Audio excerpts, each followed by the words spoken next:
Pila man kabuok ang gipakamatyan sa tong Ginoong Hesus. Naabalang ba siya gipili ngayang pakamatyan ug naapoy wala? Naalam ba gipili ang Ginoo para iyahang luwason ug naapoy wala niya pilia para dili niya luwason? Mao na ito pag-isgutan karong buntaga sa atong daily devotional. Welcome sa atong devotional kini si Pastor John Encarques. Napalihog kong open sa inyong Bible arita sa 1 John chapter 2 verse 2. He is the propitiation for our sins, and not for ours only, but also for the sins of the whole world. Nang Ginoo magapanalangin sa iyahang mga pulong. Now siguro nakapangutana ka kung pila man kabuok ang gipakamatyan sa tong Ginoong Hesus. Nga kung tanan iyang gipakamatyan, nganong naamay maimpierno, nganong naamay dili maluwas, kay ang kamatayon sa tong Ginoong Hesus pagbayad man ka sa tanang sala sa tao sa kalibutan, nganong na may mga tao nga wala na bayaran ilang sala or naimpierno noon sila. Siguro nagapangutana ka na, pero ang Bible nagklarog tudlo na to nining mga butanga. Ingon sa 1 John chapter 2 verse 2 nga si Jesus Christ daw ang nagpataliwala nato og sa Dios, siya'y namatay di ay sa cross para nato. O ingon pagid si John dinhi, and not for ours only but also for the sins of the whole world.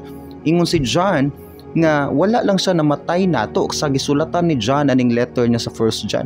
Ingon siya wala lang siya namatay nato kundi sa tanang tao sa tibuok kalibutan. Now, klaro kay dinhi nga si Jesus Christ ang iya ding kamatayon, ang scope sa iyang kamatayon para gyud sa tanang tao sa tibuok kalibutan. So apil di ay kang gipakamatyan sa Ginoo.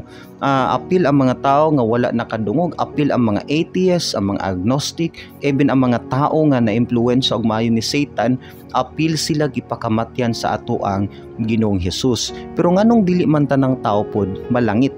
Nganong na may mga tao nga maimpierno?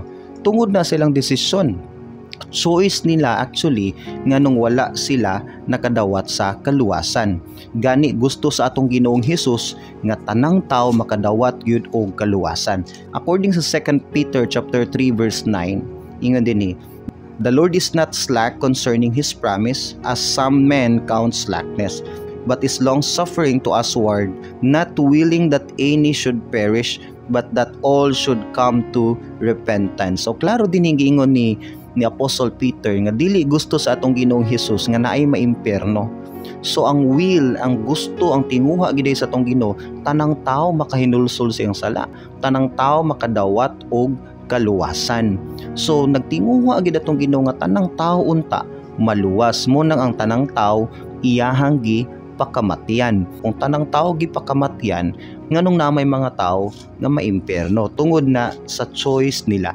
Ingon ang John chapter 3 verse 18, he that believeth on him is not condemned, but he that believeth not is condemned already. So na dinhi ang reason kung wala sa mituo nga gipakamatyan siyang Jesus Christ, maimpierno gid siya o mahimo siyang hinukman. Pero kung nituo siya nga gipakamatyan siyang Jesus Christ, dili na siya mahinukman. So sa John 3:18 makita na to ang basis nganong ang tao maimpierno tungod na siyang personal nga choice, tungod na siyang personal nga desisyon.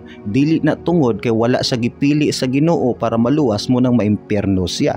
Ngun dili ang Bible nag-ingon nga naimpierno siya tungod kay wala siya mituo nga si Christ ang iyang Savior. O nganong naluwas siya tungod kay mituo siya nga si Christ ang iyang Savior. Pero nakita na sa Ginoo ang tanang panghitabo sa kalibutan. Nakita niya kinsa tong mudawat o kinsa tong dili mudawat. Mo nang kahibalo ng Ginoo kinsa tong mga tawo nga maluwas sa katapusang mga adlaw, kinsa pud tong dili. Pero ang basis gahapon dili mawala nga ang tao maluwas pinaagi siyang desisyon. Ang tao pud maimpierno pinaagi siyang personal nga desisyon. Dili choice sa Ginoo ang tao maimpierno, kay tinguha gani niya nga ang tanang tao makadawat gyud og kaluwasan. I-challenge ti kanini nga devotional nato. Dugay rang namatay ang Ginoong Hesus sa pagbayad sa iyong mga sala. Now imo na pud ang part karon. Hinulsoli imong mga sala, ipaubos imong kaugalingon, and then dawatang Ginoong Hesus by faith. Ingon ang John 3:18, tanan nga mituo kaniya dili sila mahinukman. Pero kung dili ka mo dawat ti Jesus Christ, dili ka mo hinulsol sa mga sala, imo na ng choice o ingon ng Bible, hinukman na kang daan. Mag-ampo ta. Ginoo, salamat nini nga reminder ni mo Lord. Please Ginoo, i-bless ni nga mga pulong nga mohatag kinig impact sa amo ang life ug mohatag nig realization Ginoo nga dili binuang ang imong gihatag nga chance sa among life unta dapat amo ning tagaan Ginoo ug pagpakabana. I-bless ang tanang naminaw karon Lord nga nauntay repentance yang heart ug i-desire ang Savior nga si Jesus Christ. In Jesus name, amen and amen.